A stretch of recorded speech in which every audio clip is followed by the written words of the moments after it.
Chief justice की सरबराही में 7 रुकनी bench ने समाअत की और आज अहम फैसला सुना दिया है। सुप्रीम कोर्ट ने तहायात नहली कलअदम करार दे दी है। आपको अपडेट करते चले कि सुप्रीम कोर्ट ने तहायात नहली खत्म कर दी है। सुप्रीम कोर्ट ने तहायात नहली केस का फैसला सुना दिया है। सुप्रीम कोर्ट ने आर्टिकल 62(1)(f) के तहत ये फैसला महफूज किया था जुम्मे को 5 जनवरी को। और आपको अपडेट करते चले कि आर्टिकल 62(1)(f) के तहत तहायात नहली कलअदम करार दे दी है।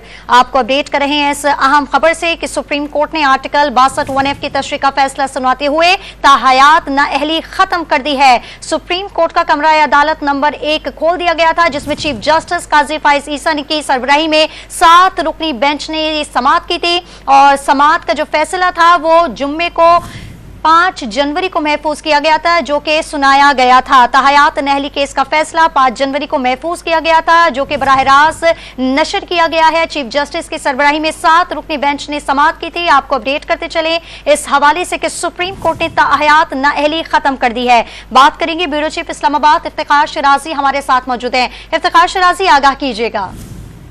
जी बिल्कुल, हम अपने नाजरीन को जैसे आप बता रही हैं कि इस वक्त एक बड़ा लैंडमार्क जजमेंट आया है और वो भी आइन के आर्टिकल 62(1)(f) के तहत जो ताहयात नाअहली थी, क्योंकि आइन पाकिस्तान के अंदर ये शिके मौजूद है जिसमें किसी भी अवामी ओहदे के लिए किसी शख्स का सादिक और अमीन होना लाजिम है। और नाज़रीन को याद होगा कि इसी आर्टिकल के तहत 2017 में उस वक्त के वज़ीर आज़म मियां नवाज शरीफ साहब को और तहरीक इंसाफ जो साबिक उनके रहनुमा हैं जहांगीर तरीन साहब, उनको इन्हीं बुनियादों पे ताहयात नाअहल किया गया था। और उसके बाद जब ये मामला सुप्रीम कोर्ट के सामने आया था तो उस वक्त ये सवाल उठा था कि ये नाअहली ताहयात है या किसी एक मुद्दत के लिए है। और उस वक्त फिर साकिब निसार साहब की सरबराही में लार्जर बेंच ने ये फैसला किया था कि नाअहली ताहयात है। लेकिन आज जस्टिस काजी फाइज की सरबराही में 7 रुकनी बेंच ने 6-1 के तनासुब से इस ताहयात नाअहली को खत्म कर दिया है। अगरचे जस्टिस याया अफरीदी ने इसे डिसेंट किया है, गोया कि उन्होंने इसके खिलाफ एक तरह से वोट कास्ट किया है, गोया कि वो इसके हक में नहीं थे कि ना ताहयात नाअहली को खत्म किया जाए।